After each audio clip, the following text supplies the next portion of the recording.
Hi everyone, this is Anam. Welcome to PhD jobs and admission. So आज के इस video में हम इग्नू पीएचडी एंट्रेंस एग्जामिनेशन के लिए रिसर्च मेथडोलॉजी का स्टैटिस्टिकल पार्ट, जो कि parametric and non parametric test है, काफी इंपॉर्टेंट टॉपिक है एग्जाम पॉइंट ऑफ व्यू से। इस टॉपिक से आपको एग्जामिनेशन में काफी सारे क्वेश्चंस पूछे जाते हैं, बहुत ज्यादा वेटेज होता है इस टॉपिक पर। तो मैंने यहाँ पर आपको डिटेल एक्सप्लेनेशन दिया है, बहुत सिंपल से सिंपल लैंग्वेज में समझाने की कोशिश करी, क्योंकि इस तरीके से आपको parametric and non parametric test को स्टडी करना है, और उसके साथ मैंने आपको एमसीक्यूज भी सॉल्व कर कर बताया है। तो आपको अच्छी तरीके से ये सारे जो एक्सप्लेनेशन है विद एमसीक्यूज आपको सॉल्व करना है, अच्छी तरीके से वीडियो देखना है। जो भी डाउट्स आप मुझे कमेंट सेक्शन में पूछ सकते हो।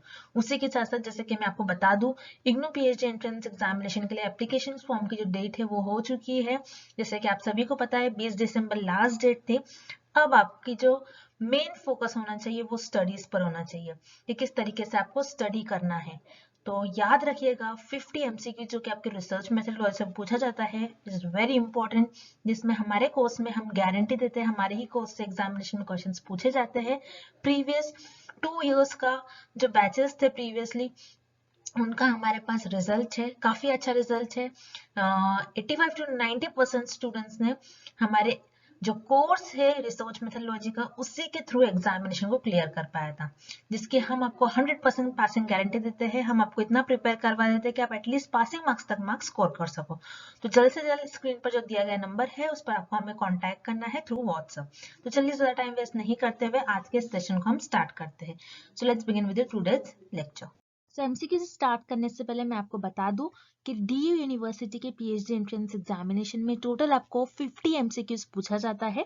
50 एमसीक्यूज जो होता है आपको, उसमें एक क्वेश्चन जो होता है, एक एमसीक्यूज जो होता है 4 मार्क के लिए होता है। तो उस तरीके से आपका टोटल पेपर 200 मार्क्स का होता है, जिसमें 100 मार्क्स आपका रिसर्च मेथोडोलॉजी पर बेस्ड होता है और रिमेनिंग 100 आपका सब्जेक्ट स्पेसिफिक होता है। तो 100 मार्क्स फॉर रिसर्च मेथोडोलॉजी आपको पूछा जाएगा।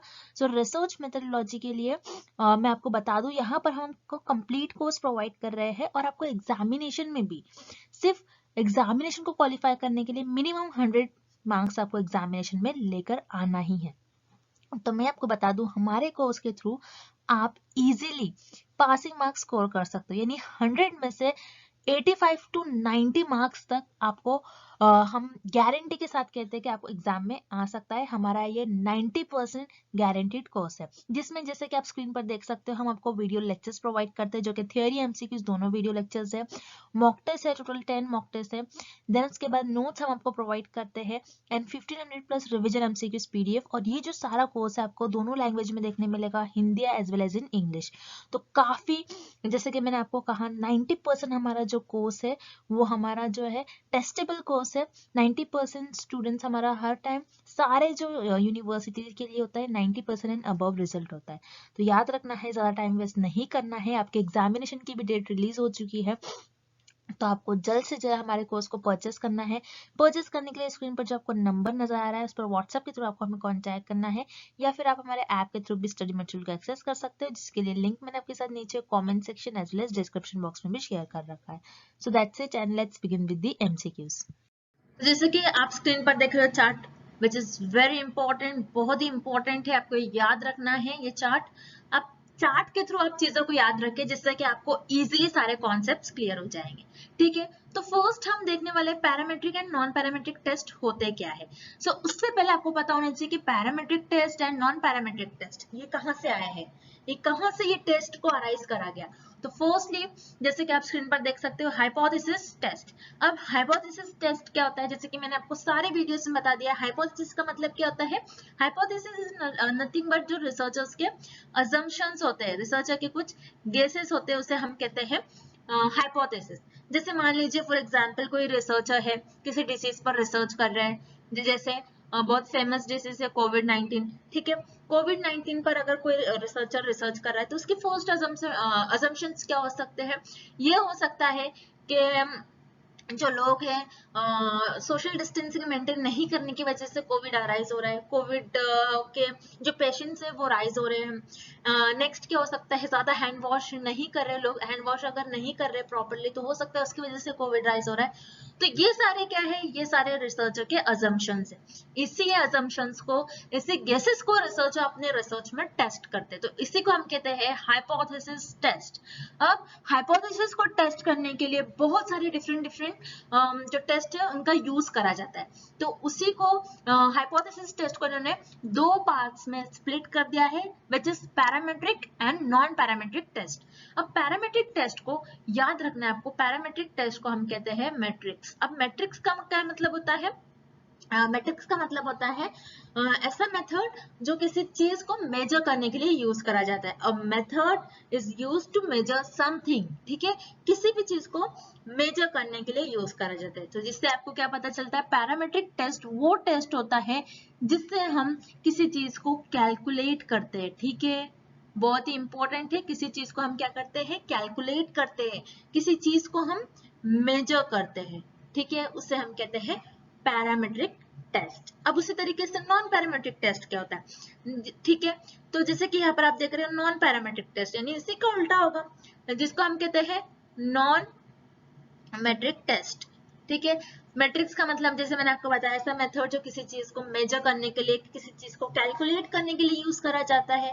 तो नॉन पैरामेट्रिक्स का मतलब क्या होता है, नॉन पैरामेट्रिक का मतलब क्या होगा, ऐसी चीज है जो हम, जिसमें ऐसे मेथड जिसमें हम कैलकुलेशंस नहीं करते हैं, ज्यादा कैलकुलेशन नहीं होते हैं, ना मेजर करते, लेकिन समटाइम्स जो नॉन पैरामेट्रिक टेस्ट है इसी में भी हम बहुत लॉन्ग मेजरमेंट्स करते, कैलकुलेशंस करते, ठीक है। बहुत ही इंपॉर्टेंट पॉइंट है, जैसे कि मैंने आपको यहाँ पर बताया कि पैरामेट्रिक टेस्ट में हम ज्यादातर चीजों को मेजर नहीं करते हैं, लेकिन कभी कभार जैसे कि आप देखोगे काई स्क्वायर टेस्ट में हम मेजर करते हैं। अब किस तरीके से मेजर करते हैं, नेक्स्ट क्वेश्चन आपके माइंड में अराइज हो रहा होगा, विच इज वेरी इंपॉर्टेंट। तो देखिए यहाँ पर, जैसे मैंने आपको बताया पैरामेट्रिक टेस्ट क्यों यूज करा जाता है, कैलकुलेशंस के लिए, मेजर करने के लिए उस चीजों को। तो यहाँ पर पहले हम देखेंगे कि क्यों समटाइम्स नॉन पैरामेट्रिक टेस्ट में भी मेजरमेंट्स किए जाते हैं। समटाइम्स होता है क्योंकि काई स्क्वायर टेस्ट में आप देखोगे तो मेजरमेंट्स होते हैं। तो फर्स्टली मैं आपको बता दूं कि पैरामेट्रिक टेस्ट किस लिए यूज करा जाता है, और उसके जो फॉर्मूलेज है उसके थ्रू हम डिफरेंस देखेंगे कि क्यों कैलकुलेशंस करा जाता है, क्यों कैलकुलेशंस नहीं करा जाता है। तो फर्स्ट मैं आपको बता दूं पैरामेट्रिक टेस्ट हम क्यों यूज करते हैं।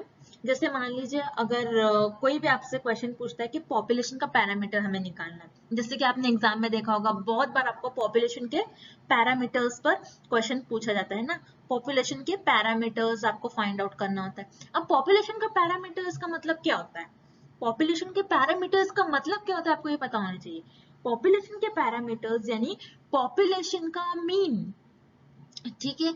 अब जैसे मान लीजिए फॉर एग्जाम्पल अब मुझे स्टडी करना है कि 7th स्टैंडर्ड के स्टूडेंट्स जो है, 7th स्टैंडर्ड के जो स्टूडेंट्स है उनका जो बिहेवियर है, उनकी जो क्वालिटीज है कि 7th स्टैंडर्ड्स के जो स्टूडेंट है वो कितना स्टडी कर रहे हैं, उनका लेवल ऑफ स्टडी क्या, उनके जैसे मैं कैलकुलेशन करना है कि उसमें कितने स्टूडेंट जो है वीक है, कितने स्टूडेंट जो है एक्सेलेंट है, कितने मॉडरेट लेवल स्टूडेंट्स है, ये मुझे कैलकुलेट करना है। तो मैं क्या करूंगी, 7 स्टूडेंट्स के सारे division A, division B, division C and division D के सारे स्टूडेंट्स पर मुझे टेस्ट करना होगा इसके लिए, ठीक है। तो सारे स्टूडेंट्स का मैं टेस्ट करूंगी, सारे स्टूडेंट्स का मैं पहले मीन कैलकुलेट करूंगी, ठीक है।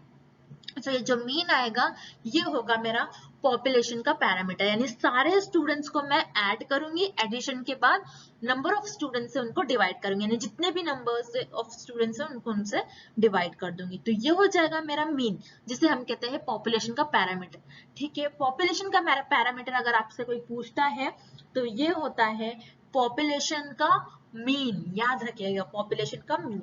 एंड नेक्स्ट थिंग जो हम पैरामेट्रिक टेस्ट में ज्यादातर यूज करते हैं, फर्स्ट जैसे कि मैंने आपको बताया पॉपुलेशन का पैरामीटर और पॉपुलेशन का जिसे हम मीन भी कहते हैं। Second thing which is very important, second thing क्या हो जाएगी, डेविएशन, ठीक है। डेविएशन यानी आपको मैं बता दूं डेविएशन का मतलब क्या होता है कि आपका डेटा किस तरीके से स्प्रेड आउट है। जैसे मान लीजिए ये डेविएशन है जिसे हम कहेंगे एक नॉर्मल डेविएशन है। अब नॉर्मल डेविएशन में मान लीजिए मीन यहाँ पर आपका बीच में, तो डेविएशन का मतलब क्या होता है, स्टैंडर्ड डिविएशन का मतलब क्या होता है, ठीक है, सॉरी, स्टैंडर्ड डिविएशन का मतलब होता है आपका जो डेटा है मीन से कितना ज्यादा फैला हुआ है, मीन से कितना ज्यादा दूर है। मतलब होता है डेविएशन का मतलब होता है कि आपका जो डेटा है कितना डेविएट हुआ है। डेविएट का मतलब होता है बेसिकली एरर्स, ठीक है, which is very important, errors। ये मैंने आपको बहुत से वीडियो में, बहुत से जब मैंने आपको क्वेश्चन सॉल्व करवाया है उसमें भी, हमारे वीडियो लेक्चर्स में भी मैंने आपको डिटेल में इसके बारे में बताया है। तो डेविएशन, स्टैंडर्ड डिविएशन का मतलब क्या होता है बेसिकली कि आपका मीन जो होता है, मीन से आपका जो डेटा है वो कितना ज्यादा फैला हुआ है, कितना ज्यादा डेविएट हुआ है, यानी कितना एरर है उसमें, कितना ज्यादा एरर्स अराइज हो रहा है, तो उसे हम कहते हैं स्टैंडर्ड डिविएशन। तो फर्स्ट थिंग, पैरामीट्रिक टेस्ट में हम चीजों को जो है, कोई भी चीजों को मेजर करते हैं, ओके, कैलकुलेट करते हैं।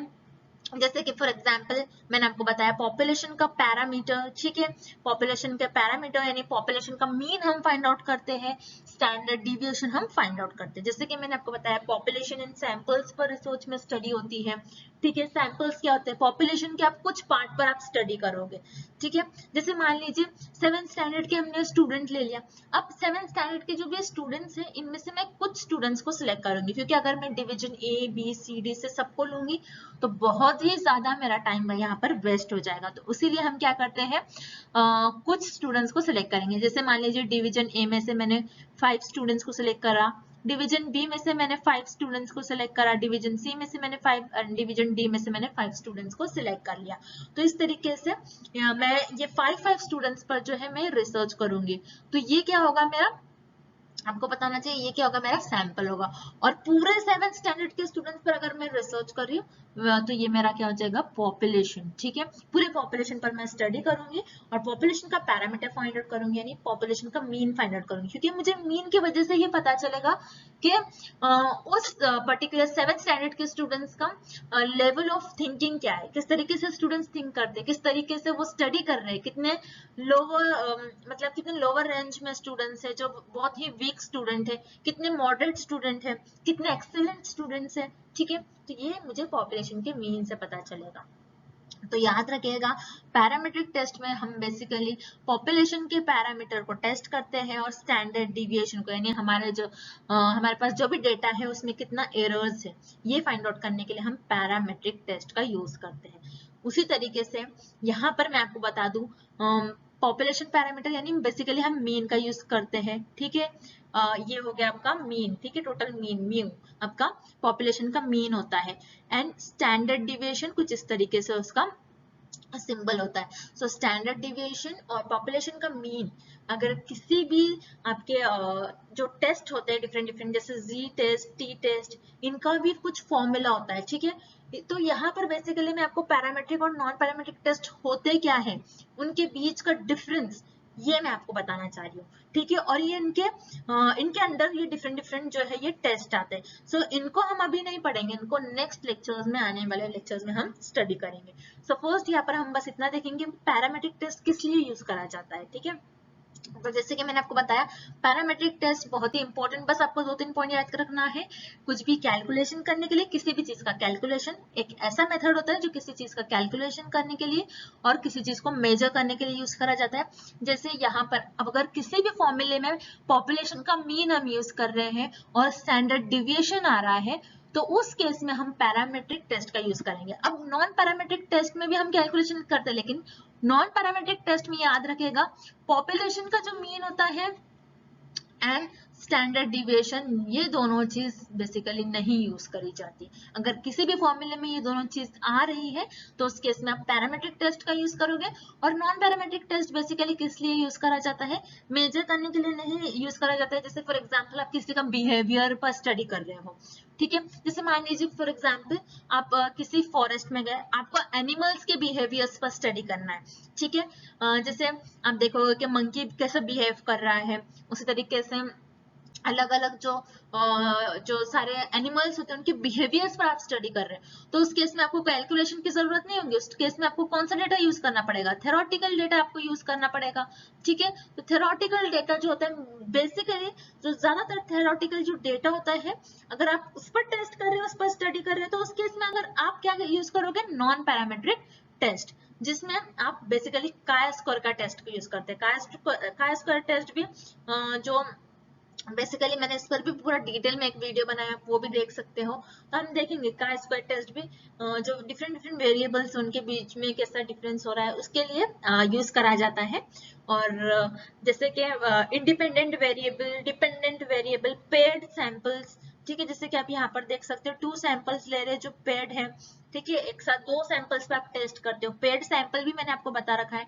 पेड सैंपल्स का मतलब होता है एक साथ आप 2 सैंपल्स पर अगर टेस्ट करते हो।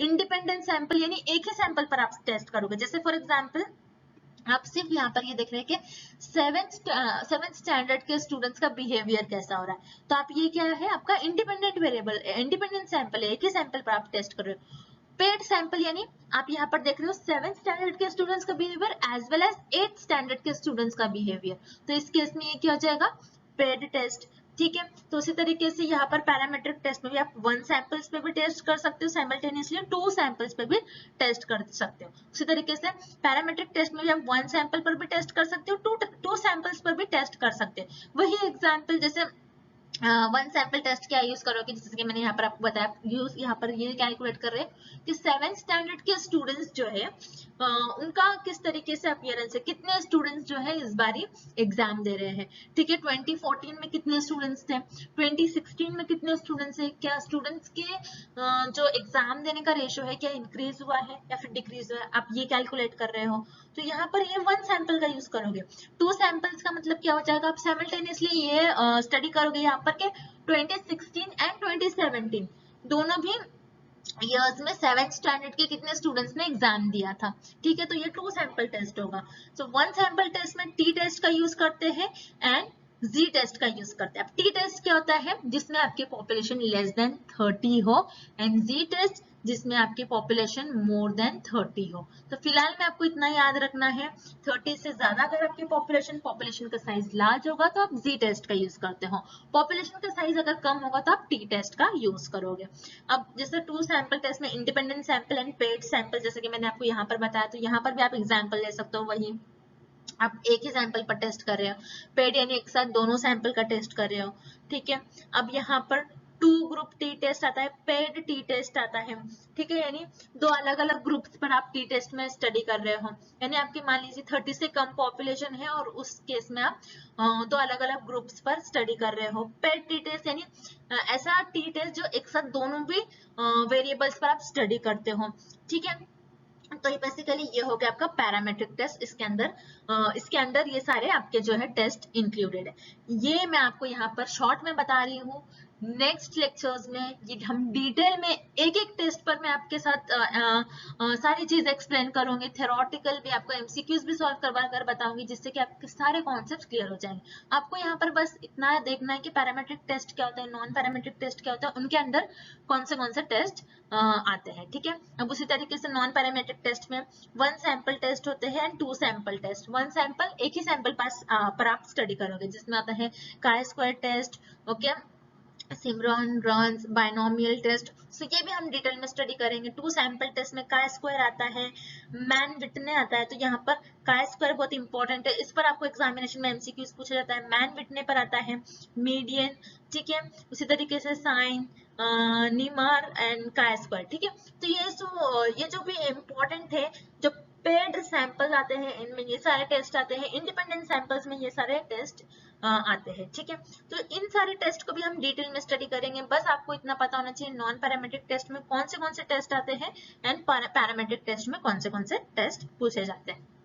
अब बहुत ही इंपॉर्टेंट क्वेश्चन मैं आपसे पूछूंगी यहाँ पर, क्या क्योंकि एग्जामिनेशन में भी ये पूछा जाता है कि पैरामेट्रिक टेस्ट में जो टेस्ट हम यूज करते हैं, क्योंकि याद रखेंगे जैसे मैंने आपको बताया स्टार्टिंग में, पैरामेट्रिक टेस्ट हम क्या यूज करते हैं, पॉपुलेशन के मीन और कुछ ऐसी चीजें जिसको हम कैलकुलेट कर रहे हैं, जिसको हम मेजर कर रहे हैं, उसके लिए हम पैरामेट्रिक टेस्ट का यूज करते हैं। तो क्या हम अगर हमें पॉपुलेशन का मीन पता है, हमें स्टैंडर्ड डिविएशन पता है, तो उस केस में समटाइम्स क्या हम नॉन पैरामेट्रिक टेस्ट भी यूज कर सकते हैं? तो यस, कभी कभी हम नॉन पैरामेट्रिक टेस्ट भी यूज करते हैं जब हमें कैलकुलेशंस करने होते हैं, ठीक है। जैसे काय स्क्वायर टेस्ट भी एक अजम्पशन के तौर पर आपको लेना है, यानी एक रीजन है पीछे इसके। तो ये हम डिटेल में, क्योंकि आपको यहाँ पर नहीं समझ में आएगा, इसके पीछे बहुत ज्यादा कॉन्सेप्ट है, तो समटाइम्स यूज करा जाता है काई स्क्वायर टेस्ट वगैरह में, ठीक है, और मैन बिटने में, तो ये कभी कभार यूज करा जाता है। लेकिन बेसिकली पैरामेट्रिक टेस्ट में हम कैलकुलेशंस करते हैं, मेजर्स करते हैं वेरिएबल्स को, जिसमें हम पॉपुलेशन का मीन और स्टैंडर्ड डिविएशन, यानी आपका डेटा कितना डिविएट है, कितने कितने आपके जो सैंपल्स है, आपके सैंपल्स में कितने एरर्स है, ये कैलकुलेट करने के लिए हम पैरामेट्रिक टेस्ट का यूज करते हैं। तो ये था parametric test and non parametric test. Next हम देखते हैं इनके बीच का डिफरेंस, नॉन पैरामेट्रिक टेस्ट और पैरामेट्रिक टेस्ट के बीच का डिफरेंस क्या होता है। तो यहाँ पर हम मेजर डिफरेंस देखने वाले हैं, यानी बहुत ही इंपॉर्टेंट डिफरेंस। बेसिकली जो 3 डिफरेंसेस है parametric and non parametric test में, अगर ये भी आपको समझ गया, मतलब parametric test and non parametric test के जो एमसीक्यूज आपको एग्जामिनेशन में पूछे जाते हैं वो आप इजीली सॉल्व कर पाओगे। तो parametric test and non parametric test, इनके बीच का जो डिफरेंस है, first difference is information about population is completely known, यानी आपको पॉपुलेशन की जो इन्फॉर्मेशन होती है वो पूरी की पूरी इन्फॉर्मेशन आपको पता होती है। जैसे मान लीजिए फॉर एग्जाम्पल पॉपुलेशन का मीन, ठीक है, पॉपुलेशन का जो मीन होता है उसके बारे में आपको पूरी पूरी कंप्लीट इंफॉर्मेशन पता होती है। एंड स्टैंडर्ड डिवीजन आपको पता होता है पॉपुलेशन का, यानी कितना ज्यादा एरर है। तो ये किस टेस्ट की वजह से, पैरामेट्रिक टेस्ट की वजह से आप ये पता कर पाते हो कि मीन और स्टैंडर्ड डिविएशन की कंप्लीट इंफॉर्मेशन आपको पैरामेट्रिक टेस्ट में पता लगती है। उसी तरीके से नॉन पैरामेट्रिक टेस्ट में क्या होता है, आपको पॉपुलेशन की जो भी इंफॉर्मेशन होती है ये आपके पास अवेलेबल नहीं होती है, ठीक है, क्योंकि नॉन पैरामेट्रिक टेस्ट में हम जनरली थ्योरेटिकल डेटा पर स्टडी करते हैं, तो इसीलिए आपको पॉपुलेशन की इंफॉर्मेशन अवेलेबल नहीं होती है। लेकिन बहुत ही इंपॉर्टेंट पॉइंट, अगर आपके पास पॉपुलेशन की इंफॉर्मेशन अवेलेबल हो फिर भी आप नॉन पैरामेट्रिक टेस्ट में उस इंफॉर्मेशन को इंक्लूड नहीं करते हो। बहुत ही इंपॉर्टेंट पॉइंट है, याद रखिएगा। इंफॉर्मेशन अगर आपके पास इंफॉर्मेशन अवेलेबल है फिर भी आप उसका यूज नहीं करते हो, ये पॉइंट आपको याद रखना है, आपको लिख लेना है, बहुत ही इंपॉर्टेंट पॉइंट है। लेकिन उसी तरीके से पैरामेट्रिक टेस्ट में आपके पास जो भी पॉपुलेशन का मीन है, पैरामीटर है, स्टैंडर्ड डेविएशन है, जो भी पैरामीटर्स होते हैं उस पर आप उससे रिलेटेड आपके पास जो भी नॉलेज होती है, जो भी इंफॉर्मेशन होती है, आप उसको यूज करते हो। लेकिन नॉन पैरामेट्रिक टेस्ट में आपके पास पॉपुलेशन की इंफॉर्मेशन बेसिकली तो अवेलेबल नहीं होती है, लेकिन अवेलेबल हो उस केस में भी आप नहीं यूज करते हैं नॉन पैरामेट्रिक टेस्ट में पॉपुलेशन के पैरामीटर्स, यानी पॉपुलेशन से रिलेटेड कोई भी इंफॉर्मेशन। ये पॉइंट आपको याद रखना है। सेकेंड डिफरेंस है specific assumptions are made regarding the population। Specific assumptions यानी बहुत ही इंपॉर्टेंट पॉइंट है, स्पेसिफिक assumption, इस पॉइंट पर आपको फोकस रहना है। यानी स्पेसिफिक assumption का मतलब होता है कि इस केस में आप अज्यूम करते हो कि आपका जो भी डिस्ट्रीब्यूशन है वो नॉर्मल होगा, मतलब यहाँ पर मीन होगा आपका मिडिल में, और ये जो भी डेटा है ये इक्वली डिस्ट्रीब्यूट होगा, यानी जितना डेटा यहाँ पर डिस्ट्रीब्यूटेड है उतना ही यहाँ पर डिस्ट्रीब्यूट होगा। ये हो गया आपका स्पेसिफिक assumption, यानी एक ही assumption, स्पेसिफिक assumption आप ये करते हो पॉपुलेशन से रिलेटेड जो भी हमारा डिस्ट्रीब्यूशन है ये नॉर्मल ही होगा, बेसिकली आप ये अज्यूम करते हो। लेकिन नॉन पैरामेट्रिक टेस्ट में आप कुछ भी अज्यूम नहीं करते हो पॉपुलेशन के रिगार्डिंग, यानी हो सकता है आप ऐसा भी हो कि नॉन पैरामेट्रिक टेस्ट में आपका जो है स्क्यूड डिस्ट्रीब्यूशन है, यानी पॉजिटिव स्क्यूड डिस्ट्रीब्यूशन हो या फिर नेगेटिव स्क्यूड डिस्ट्रीब्यूशन है, यानी आपका जो डेटा है और राइट साइड में टिल्टेड है या फिर आपका डेटा लेफ्ट साइड में टिल्टेड है, इस तरीके से हो सकता है। या फिर आपका डेटा जो है ये नॉर्मल भी डिस्ट्रीब्यूट हो सकता है, ये होता है क्योंकि यहाँ पर आपके पास कोई अजम्पशन नहीं है, तो कुछ भी हो सकता है, आप कुछ भी अज्यूम नहीं करते हो, कोई भी अजम्पशंस नहीं है, यानी आपका डेटा जो है स्क्यूड हो सकता है, यानी एक तरफ झुका हुआ हो सकता है, या तो पॉजिटिव डायरेक्शन में झुका होता है, यानी आपका जो भी डेटा है ज्यादातर जो है राइट साइड में स्क्यूड होता है, राइट साइड पर आपका जो है ये मीन होता है, ठीक है। लेफ्ट साइड में अगर आपका मीन है, लेफ्ट साइड में ज्यादा डेटा आपका अवेलेबल है, तो ये होता है नेगेटिव स्क्यूड, जिसमें मैंने आपको एक डिटेल में एक वीडियो भी बना रखा है स्क्यूड पर, जिससे कि आप उसको देखिए, उस वीडियो को, उससे भी आप स्टडी कर सकते हो। लेकिन यहाँ पर इन शॉर्ट मैं आपको बता रही हूँ, जो आपका नेगेटिव स्क्यूड होता है डिस्ट्रीब्यूशन, पॉजिटिव स्क्यूड होता है, यानी आपका मीन एक तरफ झुका हुआ होता है, आपका ज्यादातर डेटा जो है राइट साइड में होता है तो वो होता है पॉजिटिव स्क्यूड, ज्यादातर डेटा अगर आपका लेफ्ट साइड में स्क्यूड होता है तो वो होता है आपका नेगेटिव स्क्यूड। और दोनों भी तरफ अगर आपका डेटा इक्वली डिस्ट्रीब्यूटेड है विच इज नॉर्मल डिस्ट्रीब्यूशन। तो यहाँ पर नॉन पैरामीट्रिक टेस्ट में कोई कुछ भी आपके पास assumptions नहीं होते हैं। आपका पॉपुलेशन का डिस्ट्रीब्यूशन कुछ भी हो सकता है, नॉर्मल हो सकता है या फिर नेगेटिव स्क्यूड हो सकता है, पॉजिटिव स्क्यूड होता है, लेकिन पैरामीट्रिक टेस्ट में एक स्पेसिफिक assumption होता है, यानी एक ही आपका assumption होता है विच इज नॉर्मल डिस्ट्रीब्यूशन। ठीक है, आपका जो डिस्ट्रीब्यूशन है ये नॉर्मल डिस्ट्रीब्यूशन होगा, यानी दोनों भी तरफ आपके मीन के दोनों भी तरफ आपका जो डेटा है ये इक्वली डिस्ट्रीब्यूटेड होगा। ठीक है, then next and last point is null hypothesis made on parameters of the population distribution, यानी आप population की जो distributions है, यानी आपके जो भी parameters है, जैसे मान लीजिए population का आपका mean है, तो आप यहाँ पर क्या है null hypothesis आप यूज कर सकते हैं। जैसे कि मान लीजिए फर्स्ट सैंपल का जो डेटा है ये इक्वल है सेकंड सैंपल के, ये पॉपुलेशन का डिस्ट्रीब्यूशन है, ये इस पैरामीटर्स पर आप नल हाइपोथेसिस अप्लाई कर सकते हो सकता है कि दोनों पैरामीटर्स जो है इनके बीच में कोई रिलेशन नहीं हो। आप नल हाइपोथेसिस अगर आप एक्सेप्ट कर रहे हैं तो ऑब्वियसली अल्टरनेटिव को रिजेक्ट करते हो। तो यहाँ पर आप आपके पैरामीटर, आपकी जो भी पॉपुलेशन की डिस्ट्रीब्यूशन है उनके पैरामीटर्स जो होते हैं, जैसे मैंने आपको बताया मीन एंड स्टैंडर्ड डिविएशन दोनों ही यूज होते हैं पैरामीट्रिक टेस्ट में। जब भी पैरामीट्रिक टेस्ट आता है आपको सिर्फ दो ही पॉइंट याद रखना है विच इज मीन, पॉपुलेशन का मीन, एंड स्टैंडर्ड डिविएशन, दो ही पॉइंट होते हैं पैरामीट्रिक टेस्ट के पैरामीटर्स। तो इसमें आप नल हाइपोथेसिस का आप यूज करते हो। उसी तरीके से नॉन पैरामीट्रिक टेस्ट में आपके पास जो नल हाइपोथेसिस होती है वो फ्री फ्रॉम पैरामीटर्स होती है, यानी आपके जो भी पैरामीटर्स है वो नल हाइपोथेसिस से फ्री होती है। ओके, यानी आप बेसिकली यहाँ पर कंपेयर नहीं कर सकते हो, वेरिएंस नहीं, यानी आप डिफरेंसेस नहीं बता सकते हो दो सैंपल्स के बीच में। ठीक है, तो नॉन पैरामीट्रिक टेस्ट में आप वेरिएंसेस जो भी आपके पैरामीटर्स है उनके बीच में कितना डिफरेंस है, किस तरीके से आपका जो डेटा है वो किस तरीके से एक दूसरे के बीच में उनका डिफरेंस हो रहा है, किस तरीके से वेरिएट हो रहे हैं, वो नहीं बताता है आपका नॉन पैरामीट्रिक टेस्ट।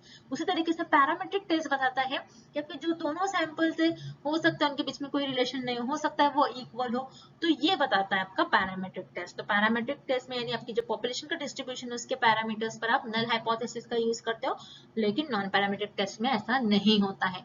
तो ये तीन थे जो डिफरेंस है, मेन डिफरेंसेस, ये तीन डिफरेंस बहुत ही इंपॉर्टेंट है, अच्छे तरीके से ये तीनों डिफरेंस आपको याद कर लेना है। ठीक है, अब इस पर बेस्ड हम कुछ इंपॉर्टेंट एमसीक्यूज देखते हैं। So first question is, for use of a non-parametric test, which of the following assumption has to be satisfied? यानी गैर पैरामेट्रिक परीक्षण के उपयोग के लिए निम्नलिखित में से किस धारणा को पूरा करना होगा। ओके, तो यहाँ पर हमारा जो पहला प्रश्न है ये हमें क्या बता रहा है, इस प्रश्न में हमें क्या पूछा गया है कि जो नॉन पैरामेट्रिक टेस्ट है उससे रिलेटेड हम जो भी अजम्पशंस लगाते हैं, तो दिए गए अजम्पशंस में से, दिए गए स्टेटमेंट में से कौन सा स्टेटमेंट ट्रू है, कौन सा स्टेटमेंट सही है related to non parametric test और गैर पैरामेट्रिक परीक्षण के लिए। ठीक है, तो यहाँ पर हम वन बाय वन करके सारे ऑप्शंस देखेंगे, डिटेल में उन ऑप्शंस को हम डिस्कस करेंगे। So first option is the data should arise from internal measures. ठीक है, डेटा कहाँ से अराइज हो रहा है, इंटरवल मेजर्स। इंटरवल मेजर्स का मतलब क्या होता है, इंटरवल मेजर्स का मतलब आपको पता होना चाहिए। इंटरवल्स मेजर्स यानी जैसे एक डेटा दूसरे डेटा से अलग है, फॉर एग्जाम्पल नॉमिनल, ठीक है, ऑर्डिनल, इंटरवल। ठीक है, सो ये क्या है, स्केल्स है, मेजरमेंट्स के कुछ स्केल्स है। तो यहाँ पर इंटरवल मेजर्स यानी एक जो मेजर है, एक जो डेटा है दूसरे डेटा से कैसे अलग है, उनके बीच का डिफरेंस। जैसे नॉमिनल्स में हम डेटा को क्या करते हैं, उनके कैटेगरी वाइज, उनके कैरेक्टरिस्टिक्स वाइज उसको हम अलग करते हैं। ऑर्डिनल में क्या करते हैं, एक ऑर्डर से अरेंज करते हैं डेटा को एज वेल एज उनके कैरेक्टरिस्टिक्स के बेसिस पर। ठीक है, तो ये क्या हो रहा है, एक डेटा दूसरे डेटा से अलग है, यानी ये जो डेटा अराइज हो रहा है उनके बीच में कुछ ना कुछ डिफरेंस है। लेकिन जब भी हमको डेटा के बीच में कोई डिफरेंस और वेरिएंस ये पता हो, तो ये कब पता होता है, only in parametric test, not in non parametric test, ये आपको पता होना चाहिए। सो नॉन पैरामेट्रिक टेस्ट में हमें इंटरवल मेजर्स नहीं पता होता, यानी जो भी डेटा है उनके बीच का डिफरेंस हमें बेसिकली नहीं पता होता है।